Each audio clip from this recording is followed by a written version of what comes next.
नमस्कार दोस्तों, कैसे आप सब लोग। आशा करता हूँ अच्छे होंगे, सकुशल होंगे। तो आज हम बात करने जा रहे हैं भारतीय फिल्मी जगत के एक सुप्रसिद्ध गायक, अभिनेता और निर्माता मुकेश कुमार की, जिनका पूरा नाम मुकेश चंद माथुर है। आशा करता हूँ आप शुरू से आखिर तक जुड़े रहेंगे और कहानी को व्हाट्सएप और फेसबुक के माध्यम से अपने दोस्तों में भी साझा कर सकते हैं और चैनल को लाइक, शेयर और सब्सक्राइब करना ना भूलें। तो बात करते हैं शुरुआती दौर से। मुकेश का जन्म 22 जुलाई 1923 को दिल्ली में एक माथुर कायस्थ परिवार में हुआ था। उनके माता पिता जोरावर चंद माथुर एक इंजीनियर और चंद्रानी माथुर थे। वह 10 बच्चों के परिवार में छठे थे। संगीत शिक्षक जो मुकेश की बहन सुंदर प्यारी को पढ़ाने के लिए घर आए थे, उन्हें मुकेश में एक शिष्य मिला जो बगल के कमरे से सुनता था। मुकेश ने 10वीं कक्षा के बाद स्कूल छोड़ दिया और कुछ समय के लिए लोक निर्माण विभाग में काम किया। उन्होंने दिल्ली में अपनी नौकरी के दौरान वॉइस रिकॉर्डिंग के साथ प्रयोग किया और धीरे धीरे अपनी गायन क्षमताओं और संगीत वाद्य यंत्र कौशल को विकसित किया। मुकेश की आवाज पर सबसे पहले मोतीलाल नामक एक दूर के रिश्तेदार ने ध्यान दिया जब उन्होंने अपनी बहन की शादी में गाना गाया था। मोतीलाल उन्हें बॉम्बे ले गए और पंडित जगन्नाथ प्रसाद से गायन की शिक्षा दिलवाई। इस दौरान मुकेश को एक हिंदी फिल्म निर्दोष 1941 में एक अभिनेता गायक के रूप में भूमिका की पेशकश की गई। उनका पहला गाना दिल ही बुझा हुआ हो तो था, जो एक अभिनेता गायक के रूप में नीलकंठ तिवारी द्वारा लिखित निर्दोष के लिए था। पार्श्व गायक के रूप में उनका पहला हिट गाना 1945 में अभिनेता मोतीलाल के लिए फिल्म पहली नजर में गाया गया, दिल जलता है तो जलने दे, जिसका संगीत अनिल विश्वास ने दिया था और गीत आहा सीतापुरी ने लिखे थे। मुकेश गायक के सहगल के इतने बड़े प्रशंसक थे कि पार्श्व गायन के अपने शुरुआती वर्षों में अपने आदर्श की नकल करते थे। वास्तव में ऐसा कहा जाता है कि जब के सहगल ने पहली बार दिल जलता है गीत सुना तो उन्होंने टिप्पणी की, यह अजीब है, मुझे वह गीत गाने की याद नहीं है।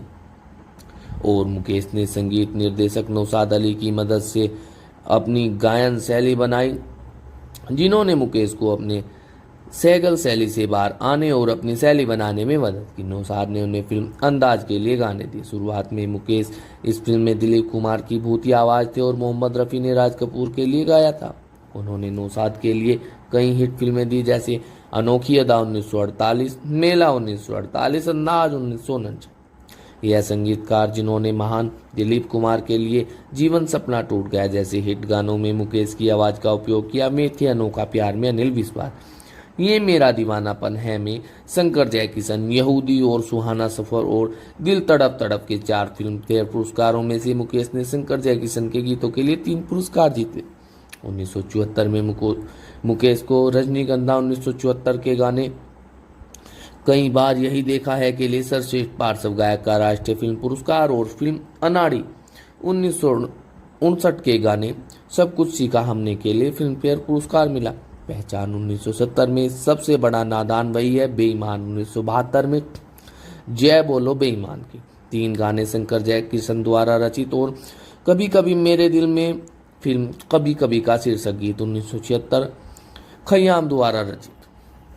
उनके द्वारा कुल मिलाकर लगभग 1300 गाने गाए गए। यह संख्या उनके कुछ समकालीन द्वारा गाए गए गीतों में से कम है, लेकिन तथ्य यह है कि मुकेश ने मात्रा के बजाय गुणवत्ता पर जोर दिया। 1970 के दशक में उनके द्वारा गाए गए तुलनात्मक रूप से कम गीतों का कारण उनकी बिगड़ती हृदय संबंधी समस्या के कारण उनका खराब स्वास्थ्य माना जा सकता है। मुकेश ने कल्याण जी, आनंद जी संगीत निर्देशक जोड़ी के लिए कई गाने गाए। शंकर जयकिशन के बाद मुकेश ने कई जोड़ी के साथ और भी गाने गाए। नैना है जादू भरे से लेकर दर्द जमाना क्या जाने 1958, जिसे अकेले कल्याण जी वीर जार शाह के रूप में संगीत पद किया था, और मैं हूँ मस्त मदारी 1959, पहली कल्याण जी आनंद जी मुकेश कॉम्बो के रूप में चाहे आज मुझे नापसंद करो दरिंदा 1977 तक के मुकेश संयोजन ने छलिया मेरा नाम, मेरे टूटे हुए दिल से, दम दम डिगा डिगा छलिया 1959 जैसे कई लोकप्रिय गाने गाए।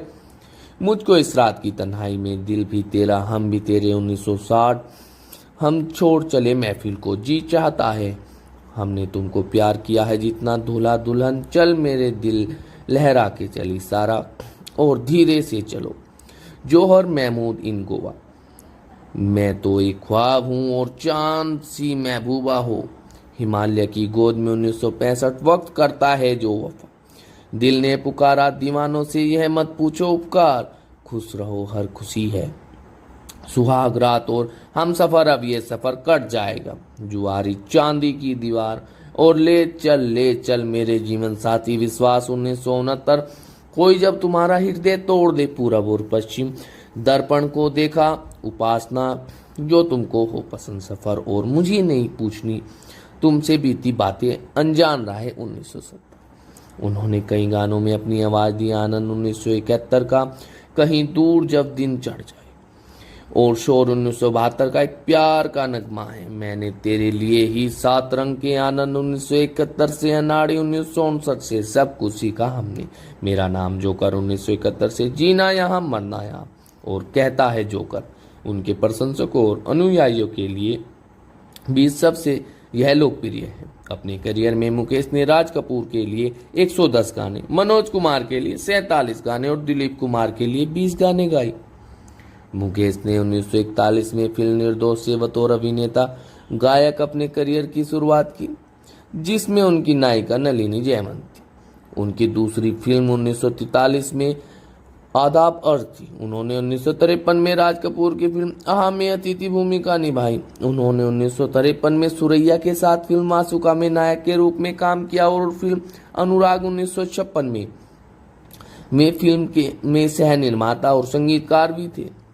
उषा किरण और मृदुला रानी के साथ काम किया। मुकेश ने डार्लिंग फिल्म्स के साथ नायक अर्जुन और नायिका सम्मी के साथ मल्हार 1951 का भी निर्माण किया। मुकेश प्रसिद्ध भारतीय स्पिन गेंदबाज भगवंत चंद्रशेखर के पसंदीदा थे। जब मुकेश के गाने की आवाज पिच पर आती थी तो चंद्रशेखर द्वारा श्रद्धांजलि स्वीकार करने पर भीड़ में से जयकारे उठते थे। सुनील गावस्कर ने लिखा कि कभी कभी वह चंद्रा को प्रेरित करने के लिए मैदान पर मुकेश की धुन गुनगुनाते थे। चंद्रा के जुनून ने टीम के साथी किरमानी, गड़म्पा विश्वनाथ और यहां तक कि कुछ पत्रकारों को भी प्रभावित किया। गूगल ने 2016 में मुकेश की 93वीं जयंती पर याद किया और डाक विभाग ने उनकी 100वीं जयंती पर एक स्मारक डाक टिकट भी जारी किया।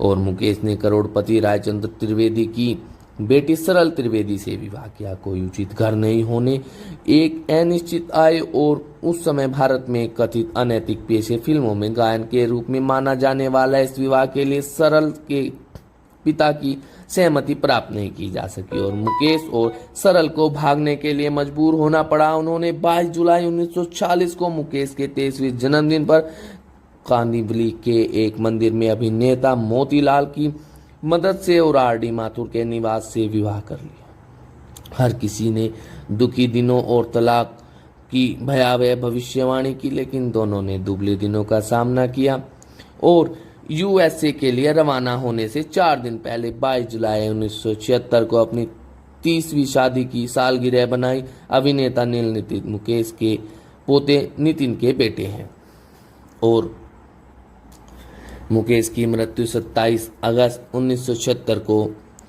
डेट्रॉइट मिशिगन अमेरिका में दिल का दौरा पड़ने से हुई, जहां वे संगीत कार्यक्रम में प्रस्तुति देने गए थे।